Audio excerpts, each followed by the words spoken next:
জাতিসংঘের ম্যান্ডেটকে সমুন্নত রেখে বৈশ্বিক সংকটসমূহ নিরসনে মহাসচিব অ্যান্তোনিও গুতেরেসের দৃঢ় প্রতিজ্ঞ সাফল্যমণ্ডিত নেতৃত্বের জন্য তাকেও জানাই আন্তরিক সাধুবাদ। বাংলাদেশ বিশ্বাস করে যে এই সম্মেলনের অর্জন বৈশ্বিক সমৃদ্ধি অর্জনের জন্য আমাদের সবার অভিপ্রায় ও সহযোগিতা কাঠামো প্রণয়নে দিক নির্দেশক হিসেবে কাজ করবে। এই জুলাই আগস্ট মাসে বাংলাদেশে যে যুগান্তকারী পরিবর্তন সংগঠিত হয়েছে তার প্রেক্ষিতেই আজ আমি বিশ্ব সম্প্রদায়ের এই মহান সংসদে উপস্থিত হতে পেরেছি। আমাদের গণমানুষের, বিশেষ করে তরুণ সমাজের অফুরন্ত শক্তি আমাদের বিদ্যমান রাষ্ট্র কাঠামো ও প্রাতিষ্ঠানিক আয়োজনগুলো আমূল রূপান্তরের এক নতুন সম্ভাবনার দ্বার উন্মোচন করেছে। আমাদের ছাত্র ও যুব সমাজের আন্দোলন প্রথম দিকে মূলত ছিল বৈষম্য বিরোধী আন্দোলন, পর্যায়ক্রমে তা গণ আন্দোলনের রূপ নিয়েছে। এরপর সারা পৃথিবী অবাক বিস্ময়ে দেখেছে কিভাবে সমগ্র বাংলাদেশের মানুষ একনায়কতন্ত্র, নিপীড়ন, বৈষম্য, অবিচার ও দুর্নীতির বিরুদ্ধে রাজপথ ও সামাজিক যোগাযোগের মাধ্যমে দৃঢ়ভাবে রুখে দাঁড়িয়েছিল। আমাদের ছাত্র জনতা তাদের অদম্য সংকল্প ও প্রত্যয়ের মাধ্যমে একটি স্বৈরাচারী ও অগণতান্ত্রিক শাসন ব্যবস্থা থেকে আমাদের মুক্তি এনে দিয়েছে। তাদের এই সংকল্পের মধ্যেই আমাদের দেশের ভবিষ্যৎ নিহিত।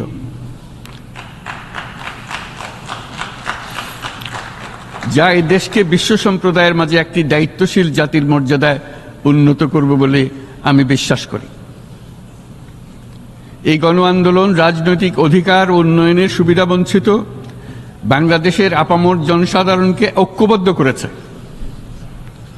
বাংলাদেশের মানুষ উন্নয়ন কর্মকাণ্ডকে অন্তর্ভুক্তিমূলক অংশীদারিত্ব রূপে দেখতে চেয়েছিল। আমাদের জনগণ একটা ন্যায্য, অন্তর্ভুক্তিমূলক ও কার্যকর গণতন্ত্রের জন্য লড়াই করেছে, যার জন্য আমাদের নতুন প্রজন্ম জীবন উৎসর্গ করেছে। আমাদের এই তরুণীরা যে প্রজ্ঞা, সাহস ও প্রত্যয় দেখিয়েছে তা আমাদের অভিভূত করেছে, সারা বিশ্ববাসীকে অভিভূত করেছে। বন্দুকের গুলি উপেক্ষা করে বুক পেতে দাঁড়িয়ে গিয়েছিল আমাদের এই তরুণরা। অবৈধ রাষ্ট্র ক্ষমতার বিরুদ্ধে প্রবলভাবে সোচ্চার হয়েছিল আমাদের তরুণ তরুণীরা, স্কুল পড়ুয়া কিশোর কিশোরীরা। তারা নিঃসঙ্গ চিত্তে উৎসর্গ করেছিল তাদের জীবন। শত শত মানুষ চিরতরে হারিয়েছে তাদের দৃষ্টিশক্তি। আমাদের মায়েরা, দিনমজুরেরা ও শহরের অগণিত মানুষ তাদের সন্তানদের কাঁধে কাঁধ মিলিয়ে নেমেছিল রাজপথে। তপ্ত রোদ, বৃষ্টি, মৃত্যু ভয়কে তোয়াক্কা না করে তারা সত্য ন্যায়সঙ্গত আকাঙ্ক্ষার বিরুদ্ধে দীর্ঘকালব্যাপী রাষ্ট্রযন্ত্রকে পরিচালনা করার অশুভ ষড়যন্ত্রকে পরাভূত করেছিল। জনগণের এই আন্দোলনে আমাদের জানা মতে প্রায় ৮০০-র বেশি জীবন আমরা হারিয়েছি স্বৈরাচারী শক্তির হাতে। উদারনীতি, বহুত্ববাদ ও ধর্মনিরপেক্ষতার উপর মানুষের গভীর বিশ্বাস থেকেই বাংলাদেশ রাষ্ট্রের অভ্যুদয় হয়েছিল। ১৯৭১ সালে যে মূল্যবোধকে বুকে ধারণ করে আমাদের গণমানুষ যুদ্ধ করেছিল, সেই মূল্যবোধকে বহু বছর পরে আবার জেনারেশন জি, যে প্রজন্ম জি, নতুনভাবে আমাদেরকে দেখতে শিখিয়েছে। এরকমটি আমরা দেখেছিলাম ১৯৫২ সালের ভাষা আন্দোলনে, বাংলাকে মাতৃভাষা হিসেবে প্রতিষ্ঠার সময়। বাংলাদেশের এই অভ্যুত্থান আগামী দিনগুলোতে বিশ্বের বিভিন্ন প্রান্তে মানুষকে মুক্তি ও ন্যায় বিচারের পক্ষে দাঁড়াতে প্রেরণা যোগাবে। আমাদের মুক্তি ও গণতান্ত্রিক আকাঙ্ক্ষাকে বাস্তবে রূপ দিতে আমি তাই আজ বিশ্ব সম্প্রদায়কে আমাদের নতুন বাংলাদেশের সঙ্গে সম্পৃক্ত হওয়ার উদাত্ত আহ্বান জানাচ্ছি। মাননীয় সভাপতি,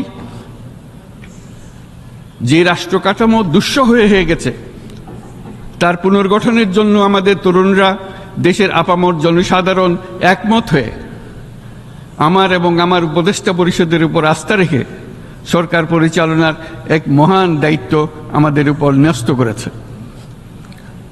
এই দায়িত্ব গ্রহণের পর আমরা গভীর বিস্ময় ও হতাশার সঙ্গে মুখোমুখিভাবে দেখতে পাচ্ছি কিভাবে সর্বগ্রাসী দুর্নীতি একটি কার্যকর গণতান্ত্রিক ব্যবস্থাকে ধ্বংসস্তূপে পরিণত করেছে, কিভাবে রাষ্ট্রের মূল প্রতিষ্ঠানগুলোকে নির্মমভাবে দলীয়করণের আবর্তে বন্দী করে রাখা হয়েছিল, কিভাবে জনগণের অর্থকে লুটপাট করা হয়েছিল, কিভাবে একটি বিশেষ স্বার্থান্বেষী গোষ্ঠী সমস্ত ব্যবসা বাণিজ্যকে অন্যায়ভাবে নিজেদের হাতে কুক্ষিগত করে দেশের সম্পদ অবাধে বিদেশে পাচার করে দিয়েছে।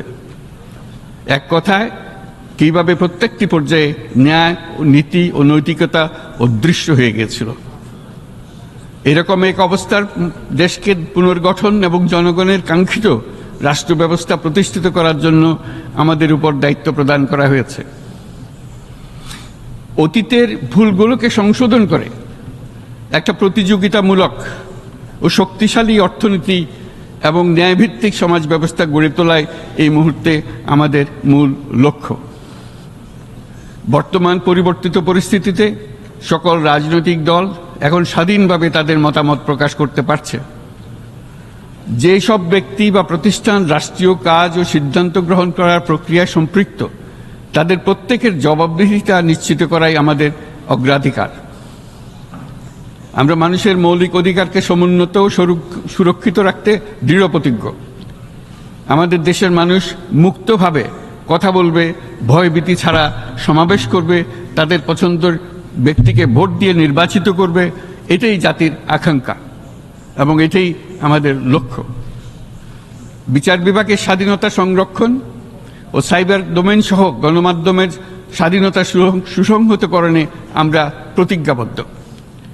আমাদের একজন কৃষক বা একজন শ্রমিকের সন্তানও যেন সমাজের সর্বোচ্চ শিখরে পৌঁছতে পারে, সেই লক্ষ্যে বিশালকার অবকাঠামো নির্মাণের বদলে স্বাস্থ্য ও শিক্ষা খাতে বরাদ্দ বৃদ্ধির আমরা গুরুত্ব আরোপ করছি।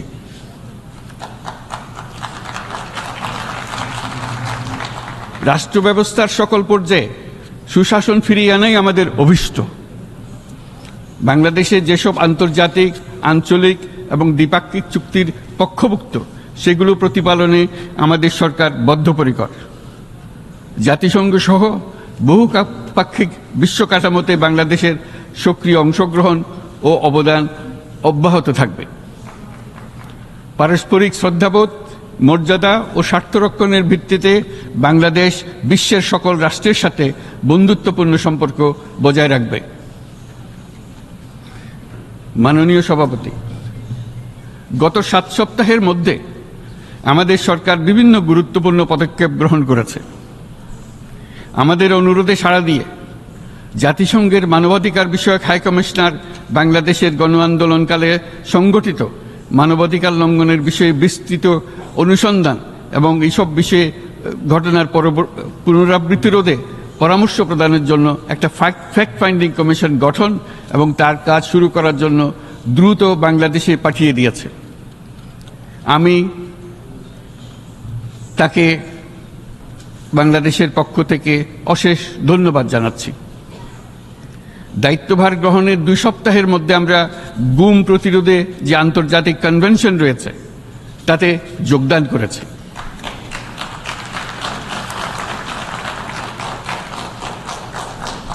এর আশু বাস্তবায়নের জন্য প্রয়োজনীয় দেশীয় আইন ও বিধি প্রণয়নে আমরা এখন প্রক্রিয়া শুরু করেছি। বাংলাদেশে গত 1.5 দশকে যে সমস্ত গুমের অভিযোগ রয়েছে সেগুলো তদন্ত করার জন্য একটি তদন্ত কমিশন এই মুহূর্তে কর্মরত আছে। মানুষের আস্থা, আত্মবিশ্বাস ফিরিয়ে আনতে এবং নির্মম অতীত যেন আর ফিরে না আসে কোনোদিন, সেই জন্য আমরা কিছু সুনির্দিষ্ট খাতে সংস্কারকে অগ্রাধিকার দিয়েছি। সেই লক্ষ্যে আমরা বিদ্যমান নির্বাচন ব্যবস্থা, সংবিধান, বিচার ব্যবস্থা, জনপ্রশাসন, আইন শৃঙ্খলা ব্যবস্থা সংস্কারের জন্য স্বাধীন কমিশন গঠন করেছে।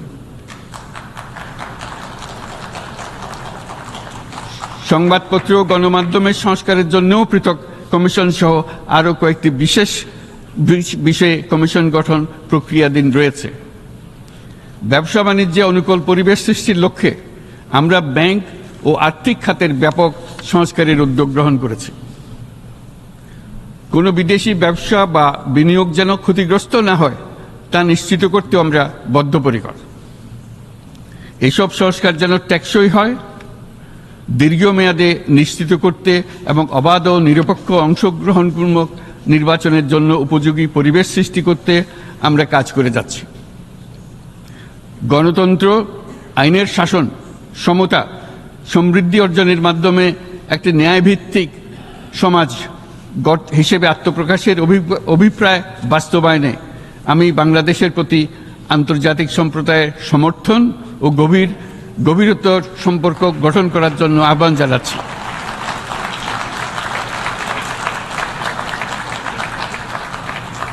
মাননীয় সভাপতি, বাংলাদেশ মনে করে যে শান্তি রক্ষা ও সংঘাত মোকাবেলা জনগণের সমৃদ্ধি নিশ্চিত করার মূল চালিকা শক্তি।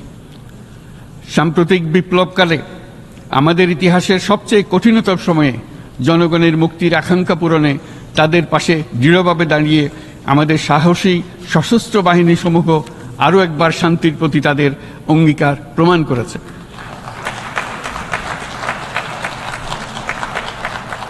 এটা সম্ভব হয়েছে শান্তি রক্ষায় আমাদের অঙ্গীকারের কেন্দ্রবিন্দুতে মানবাধিকারকে স্থান দেওয়ার ফলে। জাতিসংঘের পিস বিল্ডিং কমিশনের সূচনা লগ্ন থেকেই শান্তি রক্ষার মতো শান্তি বিনির্মাণেও বাংলাদেশ সমান অঙ্গীকার ব্যক্ত করে এসছে। আমাদের দিনগুলোতে আমরা জাতিসংঘের শান্তি রক্ষা কার্যক্রমে আমাদের মূল্যবোধ ভিত্তিক অবদানের ধারাবাহিকতা রক্ষা, সমুন্নত ও প্রসারিত করতে বদ্ধপরিকর। জাতিসংঘের শান্তি রক্ষা কার্যক্রমে অবদানকারী তৃতীয় বৃহত্তম রাষ্ট্র হিসেবে বাংলাদেশ এখন পর্যন্ত ৪৩টি দেশে ৬৩টি মিশনে শান্তিরক্ষী প্রেরণ করেছে।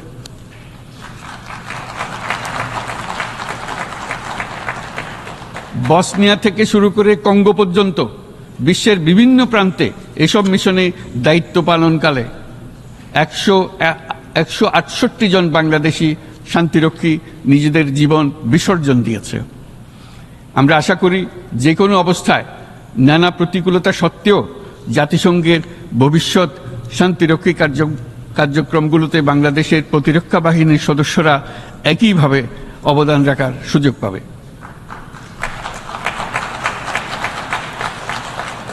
মাননীয় সভাপতি, আমাদের সকলের বাসস্থান এই পৃথিবী বৈশ্বিক অগ্রাধিকারগুলোকে সঠিকভাবে নির্ণয় করতে আগ্রহী।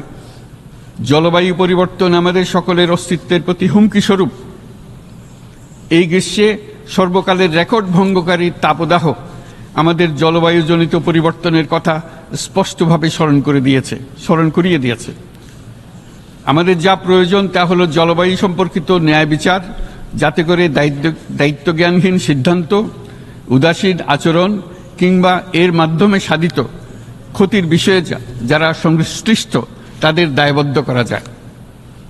জলবায়ু পরিবর্তনজনিত দীর্ঘমেয়াদী প্রভাবগুলো অপূরণীয় ক্ষতির কারণ হয়ে দাঁড়িয়েছে। আমরা জীব বৈচিত্র্য হারিয়ে ফেলছি, প্যাথোজেনের পরিবর্তনের ফলে নতুন রোগ বাড়ছে, কৃষিক্ষেত্রে চাপ বাড়ছে ক্রমাগতভাবে, পানি সম্পদ ঝুঁকিতে ফেলছে আমাদের বাসযোগ্যতাকে, সমুদ্র পৃষ্ঠের উচ্চতা বৃদ্ধি এবং লবণাক্ততা আমাদের ক্ষতি করছে প্রতিনিয়ত। ঘূর্ণিঝড়ের সংখ্যা ও মাত্রা বৃদ্ধির কারণে যেই ক্ষতি হচ্ছে তাকে উপেক্ষা করার সুযোগ নেই। ক্ষুদ্র কৃষক, প্রান্তিক পর্যায়ে জীবিকা অন্বেষণকারীরা জলবায়ু পরিবর্তনজনিত ঝুঁকির মুখোমুখি হচ্ছে সবচেয়ে বেশি। আমি আজ এই বিশ্ব সভায় যখন কথা বলছি তখন বাংলাদেশের পূর্বাঞ্চলে ৫০ লাখেরও অধিক মানুষ তাদের জীবদ্দশায় হওয়া সবচেয়ে ভয়াবহ বন্যা মোকাবেলা করে যাচ্ছে। মহাসচিব গুতেরেস আমাদেরকে দেখিয়েছেন যে বিদ্যমান পরিক্রমা অব্যাহত থাকলে বিশ্বের গড় তাপমাত্রা 2.7 ডিগ্রি সেলসিয়াস বৃদ্ধির দিকে অগ্রসর হতে থাকবে। তাই বাংলাদেশের মতো জলবায়ু ঝুঁকিতে থাকা দেশগুলোতে অভিযোজনের জন্য ব্যাপক বিনিয়োগের আহ্বান জানাচ্ছি।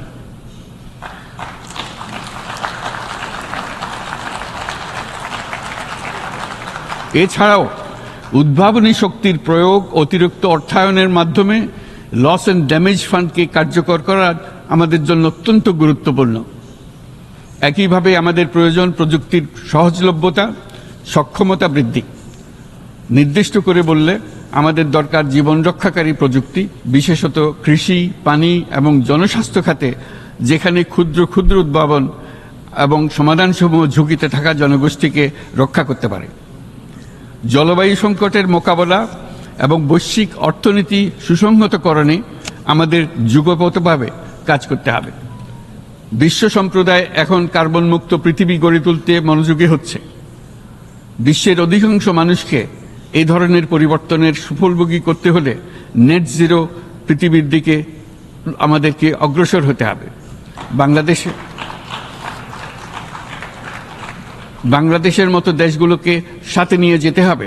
তা না হলে পারস্পরিক দায়িত্ববোধের মাধ্যমে পারস্পরিক সমৃদ্ধি অর্জনে আমাদের সার্বজনীন অঙ্গীকার পূরণে পিছিয়ে পড়ব আমরা।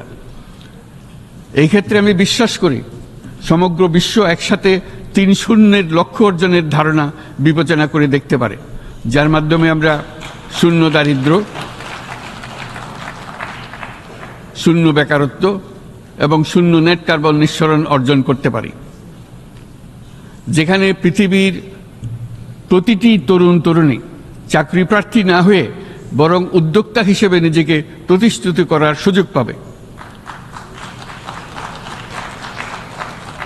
তারা যেন এই সম্পদের সীমাবদ্ধতা সত্ত্বেও নিজ নিজ সৃজনশীলতার বিকাশ করতে পারে, যেখানে একটি ব্যবসায়িক উদ্যোগ সামাজিক সুফল, অর্থনৈতিক মুনাফা এবং প্রকৃতির প্রতি দায়িত্বশীলতার মধ্যে একটি চমৎকার ভারসাম্য আনতে পারে, যেখানে সামাজিক ব্যবসার মাধ্যমে যে কোনো ব্যক্তি ভোগবাদী জীবনধারা থেকে উত্তরণ করে সামাজিক ও অর্থনৈতিক পরিবর্তনের সৃজনশীল শক্তি হিসেবে নিজেকে প্রতিষ্ঠিত করতে পারে।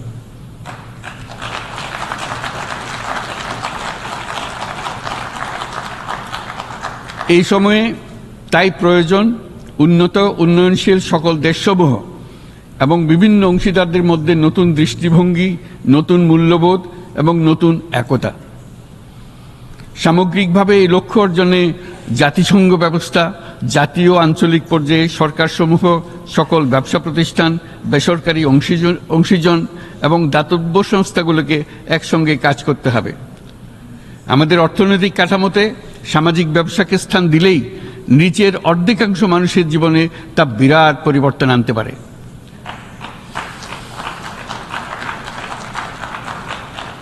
এই পদক্ষেপ একই সঙ্গে জলবায়ুর ধ্বংসাত্মক গতিকে সফলভাবে রোধ করতে পারে এবং বাজার ব্যবস্থার মাধ্যমেই এই মীমাংসা হতে পারে। এ বিষয়ে আমি মহাসচিব গুতেরেসের বিশেষ দৃষ্টি আকর্ষণ করছি। মাননীয় সভাপতি, বহুমুখী সংকটে জর্জরিত বর্তমান বিশ্বে যুদ্ধ এবং সংঘাতের ফলে ব্যাপক ভিত্তিতে মানুষের অধিকার খর্ব হচ্ছে। বিশ্ববাসীর উদ্বেগ এবং নিন্দা সত্ত্বেও গাজায় গণহত্যা থামছে না।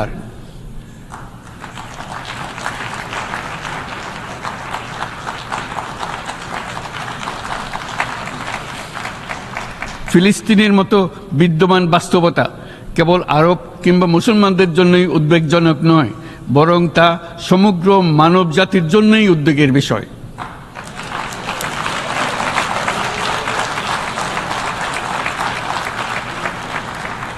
একজন মানুষ হিসেবে প্রত্যেক ফিলিস্তিনির জীবন অমূল্য।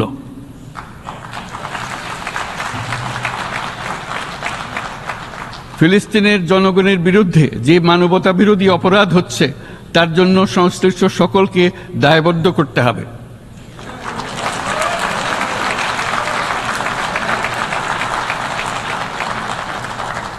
ফিলিস্তিনের জনগণের উপর চলমান নৃশংসতা, বিশেষত নারী এবং শিশুদের সাথে প্রতিনিয়ত যে নিষ্ঠুরতা বিশ্ব দেখাচ্ছে, তা থেকে নিস্তারের জন্য বাংলাদেশ অনতিবিলম্বে সম্পূর্ণ যুদ্ধবিরতির আহ্বান জানাচ্ছে।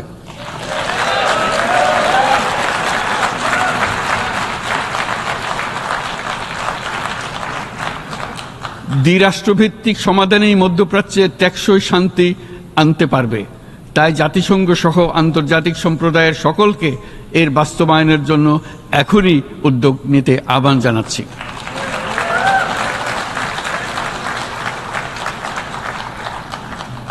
গত 2.5 বছর ধরে ইউক্রেনে চলমান যুদ্ধে বহু মানুষ প্রাণ হারিয়েছে। এই যুদ্ধের প্রভাব সর্বব্যাপী, এমনকি বাংলাদেশের অর্থনীতিতেও এর নেতিবাচক প্রভাব আমরা অনুভব করছি। আমরা তাই উভয় পক্ষকে সংলাপে বসে বিরোধ নিরসনের মাধ্যমে যুদ্ধের অবসান ঘটানোর আহ্বান জানাচ্ছি। মাননীয় সভাপতি, বাংলাদেশ গত 7 বছর যাবৎ মায়ানমার হতে আগত 12 লাখেরও বেশি রোহিঙ্গাদের মানবিক কারণে আশ্রয় দিয়ে আসছে। এর ফলে আমরা বিরাট সামাজিক, অর্থনৈতিক, পরিবেশগত ক্ষতির সম্মুখীন হচ্ছি। মায়ানমারের অভ্যন্তরীণ সমস্যা থেকে সৃষ্ট এই সংকট বাংলাদেশ ও আমাদের অঞ্চলের জন্য প্রথাগত ও অপ্রথাগত উভয় ধরনের নিরাপত্তা ঝুঁকির কারণ হয়ে দাঁড়িয়েছে। মায়ানমার থেকে বাংলাদেশে বলপূর্বক বাস্তুচ্যুত রোহিঙ্গাদের সহায়তা করতে আমরা অঙ্গীকারবদ্ধ। আমরা রোহিঙ্গাদের জন্য মানবিক সহায়তা কার্যক্রম চালু রাখা এবং তাদের টেকসই প্রত্যাবর্তন নিশ্চিত করার উদ্দেশ্যে আন্তর্জাতিক সম্প্রদায়ের পর্যাপ্ত সহায়তা অব্যাহত রাখার আহ্বান জানাচ্ছি। রোহিঙ্গাদের সাথে সংগঠিত হওয়া ব্যাপক ভিত্তিক মানবাধিকার লঙ্ঘনের জন্য আন্তর্জাতিক বিচার আদালত এবং আন্তর্জাতিক অপরাধ আদালতে চলমান বিচার প্রক্রিয়ার মাধ্যমে ন্যায় বিচার নিশ্চিত করাও সমানভাবে গুরুত্বপূর্ণ। রোহিঙ্গারা যাতে নিজ দেশে স্বাধীন এবং মর্যাদাপূর্ণ জীবনযাপন করতে পারে, সেই লক্ষ্যে অনুকূল পরিবেশ তৈরিতে জাতিসংঘ অন্যান্য আন্তর্জাতিক প্রতিষ্ঠানের ধারাবাহিক প্রচেষ্টার প্রশংসা দাবিদার। এই লক্ষ্যে রোহিঙ্গারা যাতে পর্যাপ্ত নিরাপত্তা ও অধিকার নিশ্চিত করে তাদের নিজ ভূমি রাখাইনে ফিরে যেতে পারে, তার পথ সুগম করা অত্যন্ত দরকার। মায়ানমারের প্রতিনিয়ত পরিবর্তনশীল অবস্থা বিবেচনা রেখে বাংলাদেশ আন্তর্জাতিক সম্প্রদায়ের সাথে একযোগে রোহিঙ্গাদের নিজ দেশে মর্যাদাপূর্ণ টেকসই প্রত্যাবর্তনের জন্য পরিবেশ সৃষ্টিতে কাজ করতে প্রস্তুত।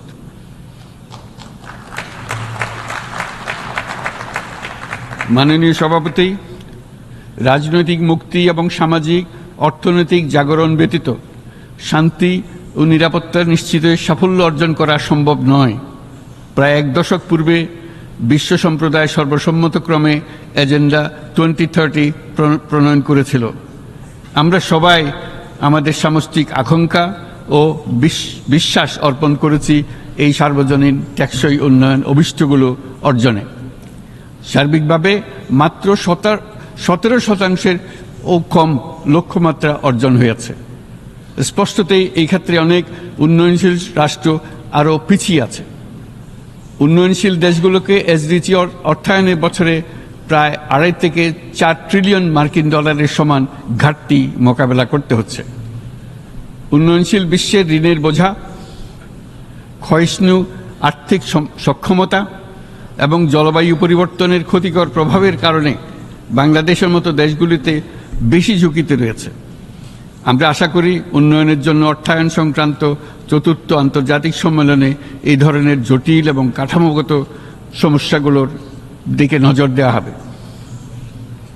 বহুপাক্ষিক আর্থিক প্রতিষ্ঠানগুলোকে এমন অভিন্ন লক্ষ্যে নিয়ে যাওয়ার কাজ করতে হবে যাতে সকল রাষ্ট্র সমানভাবে সম্পদ ও সুযোগের ব্যবহার করতে পারে। তারা নিজেদের কর্মসূচিতে সামাজিক ব্যবসাকে গুরুত্বপূর্ণ ভূমিকা দিতে পারে, যাতে নিম্ন আয়ের দেশগুলোর বাস্তবতাকে বিশেষভাবে মোকাবেলা করা যায়, যা ব্যবসায়ী উদ্যোগ এবং ব্যক্তির সৃজনশীলতাকে উদ্বুদ্ধ করে, যা বঞ্চিত জনগোষ্ঠীকে বিশালভাবে সহায়তা করে। এই ক্ষেত্রে অবৈধ অর্থের প্রবাহ এবং উন্নয়নশীল দেশগুলো থেকে সম্পদ পাচার বন্ধ করা অত্যন্ত আবশ্যক। উন্নয়নশীল দেশগুলো থেকে পাচার হয়ে যাওয়া সম্পদ ফেরত আনার জন্য আন্তর্জাতিক সহযোগিতা জোরদার করতে হবে। আমরা আশা করি কর ফাঁকি রোধে আন্তর্জাতিক কর কনভেনশন অতি শীঘ্রই গৃহীত হবে। মাননীয় সভাপতি, আমরা যে নিবিড়ভাবে সংযুক্ত বিশ্বে বসবাস করছি, সেখানে অভিবাসন এবং মানুষের অবাধ প্রবাহ এক অলঙ্ঘনীয় বাস্তবতা। বাংলাদেশি নাগরিকরা প্রতিনিয়ত বিভিন্ন দেশে অভিবাসী হিসেবে যাচ্ছেন। তারা বিভিন্ন দেশে তাদের কর্মসংস্থানের সন্ধানে আছেন। বিশ্বের বিভিন্ন প্রান্তে এই মুহূর্তে প্রায় 1.5 কোটি প্রবাসী বাংলাদেশি আছেন। সকলের জন্য অভিবাসনের উপযোগিতা নিশ্চিত করতে বিশ্ব সমাজকে নিরাপদ, সুশৃঙ্খল এবং নিয়মিত মর্যাদাপূর্ণ অভিবাসনের পথ সুগম করতে হবে। আন্তর্জাতিক সম্প্রদায়কে অভিবাসীদের মানবাধিকার এবং তাদের প্রতি মানবিক আচরণ নিশ্চিত করতে হবে। অভিবাসনের উপর 2018 সালে যে গ্লোবাল কম্প্যাক্ট অন মাইগ্রেশন গৃহীত হয়েছে, তার পূর্ণ বাস্তবায়নে বাংলাদেশ প্রতিশ্রুতিবদ্ধ এবং একই সাথে অনিরাপদ অভিবাসন রোধেও আমরা বদ্ধপরিকর। মাননীয় সভাপতি, প্রতি বছর প্রায় 25 লক্ষ তরুণ তরুণী বাংলাদেশের শ্রমবাজারে যুক্ত হচ্ছেন। বাংলাদেশের বিপুল জনশক্তির প্রায় 2/3 তরুণ। এই জনশক্তিকে বর্তমান ও আগামীর জন্য গড়ে তোলা বাংলাদেশের জন্য একটা বড় চ্যালেঞ্জ। ক্রমপরিবর্তনশীল কর্মজগতে একজন তরুণকে প্রতিনিয়ত নতুন দক্ষতা অর্জন করতে হয়। এই কর্মপরিবেশের সাথে মানিয়ে নেওয়া শিখতে হয়। এই জন্য বাংলাদেশ যখন মধ্যম আয়ের দেশ হিসেবে উন্নতি হচ্ছে, তখন আমরা শিক্ষা এবং প্রযুক্তিগত সহায়তা লাভের উপর বিশেষ জোর দিচ্ছি। এবার কৃত্রিম বুদ্ধিমত্তার বিষয়ে আসি। কৃত্রিম বুদ্ধিমত্তার অভাবনীয় বিকাশ এবং এর বহুমাত্রিক প্রয়োগে বাংলাদেশ বিশেষভাবে আগ্রহী। আমাদের তরুণ সমাজ জেনারেটিভ আর্টিফিশিয়াল ইন্টেলিজেন্সের সম্ভাবনা নিয়ে উচ্ছ্বসিত। একজন বিশ্ব নাগরিক হিসেবে তারাও চায় নতুন পৃথিবীতে নিয়োজিত হতে, কর্মক্ষম হিসেবে নিজেকে গড়ে তুলতে। বাংলাদেশের মতো বৃহৎ তরুণ জনগোষ্ঠীর দেশ যাতে কৃত্রিম বুদ্ধিমত্তার প্রয়োগজনিত অর্জিত সুফল থেকে পিছিয়ে না পড়ে, বিশ্ব সম্প্রদায়কে তা নিশ্চিত করতে হবে। একই সঙ্গে নিশ্চিত করতে হবে যেন কৃত্রিম বুদ্ধিমত্তার কারণে কর্মক্ষেত্রে মানুষের চাহিদা ক্রমাগতভাবে সংকুচিত হয়ে না যায়। এই প্রসঙ্গে আমি উল্লেখ করি যে আমরা ভিন্ন একটা ইন্টেলিজেন্স, অটোনোমাস ইন্টেলিজেন্স, অর্থাৎ যে কৃত্রিম বুদ্ধিমত্তা নিজেই নিজের কৃত্রিম বুদ্ধিমত্তাকে সম্প্রসারিত করতে পারে মানুষের কোনো হস্তক্ষেপ ছাড়াই, তার ব্যাপারে আমরা বৈজ্ঞানিকদের দৃষ্টি আকর্ষণ করতে চাই। তারা যেন এই ক্ষেত্রে অগ্রসর হওয়ার আগে মানুষের উপরের প্রভাব সম্বন্ধে নিশ্চিত হয়ে অগ্রসর হন। আমাদের ধারণা, অটোনোমাস ইন্টেলিজেন্স মানুষের অস্তিত্বকে বিপন্ন করে তুলতে পারে। কাজে এই ব্যাপারে আমাদের সম্পূর্ণ সজাগ থাকতে হবে। মাননীয় সভাপতি, আমাদের আসলে দরকার নতুন ধরনের সহযোগিতা কাঠামো, যেখানে বৈশ্বিক ব্যবসা ও জ্ঞানের অধিকারী গোষ্ঠী মানুষের চাহিদাগুলোকে যথাযথভাবে অনুধাবন করবে। আন্তর্জাতিক সহযোগিতার মাধ্যমে উন্নয়নশীল দেশগুলোর জন্য এমন একটি রূপান্তরকারী ব্যবস্থা তৈরি করতে হবে যা কর্মসংস্থান, আর্থসামাজিক প্রতিকূলতা বা জীবিকার জন্য যুৎসয় সমাধান নিশ্চিত করবে। মাননীয় সভাপতি, আমাদের প্রচেষ্টা, সক্ষমতা এবং সম্পদ একত্রীকরণের মাধ্যমে সকলের সামর্থ্য, উদ্ভাবনী শক্তি এবং সমৃদ্ধিকে কাজে লাগাতে হবে। আর্থসামাজিক উন্নয়ন এবং জলবায়ু সহনশীলতা নিয়ে আমরা প্রতিনিয়ত যে প্রতিকূলতার সম্মুখীন হচ্ছি, সম্মিলিত উদ্যোগের মাধ্যমে তার মোকাবেলা করতে হবে। বৈশ্বিক দক্ষিণের দেশগুলোকে অনন্য অর্থনৈতিক এবং সামাজিক প্রেক্ষাপটে দক্ষিণ দক্ষিণ এবং ত্রিভুজীয় সহযোগিতা এই ক্ষেত্রে বিশেষভাবে সহায়ক হতে পারে বলে আমি মনে করি। বৈশ্বিক দক্ষিণের আওয়াজকে বিশ্বব্যাপী জোরালোভাবে তুলে ধরার জন্য প্রয়োজন সম্মিলিত উদ্যোগ। সেই জন্য বৈশ্বিক এজেন্ডা প্রণয়ন ও বাস্তবায়ন নিশ্চিত করতে বৈশ্বিক দক্ষিণের দেশগুলোর মতামতকে যথাযথ গুরুত্বের সাথে বিবেচনা করতে হবে। জনাব সভাপতি, কোভিড অতিমারির অভিজ্ঞতায় আমরা দেখেছি জনস্বাস্থ্যে ব্যাপক বিনিয়োগ কতটা গুরুত্বপূর্ণ হতে পারে। বিশ্ব স্বাস্থ্য সংস্থায় বৈশ্বিক অতিমারি চুক্তির চলমান আলোচনায় বাংলাদেশ নেতৃত্ব প্রদান করে চলেছে। আমরা চাই কার্যকর আন্তর্জাতিক সহযোগিতা, জনস্বাস্থ্য ব্যবস্থায় অর্থায়ন, প্রযুক্তি হস্তান্তর, গবেষণা ও উন্নয়ন, ভ্যাকসিন থেরাপিউটিক্সের উৎপাদন বহুমুখীকরণ এবং সকল ভ্যাকসিনকে মেধাস্বত্ব অধিকার মুক্ত ঘোষণা করার ব্যাপারে ঐক্যমত্য গঠন, অসংক্রামক রোগসমূহের বিরুদ্ধে লড়াইয়ে এই বিষয়গুলি অত্যন্ত গুরুত্বপূর্ণ।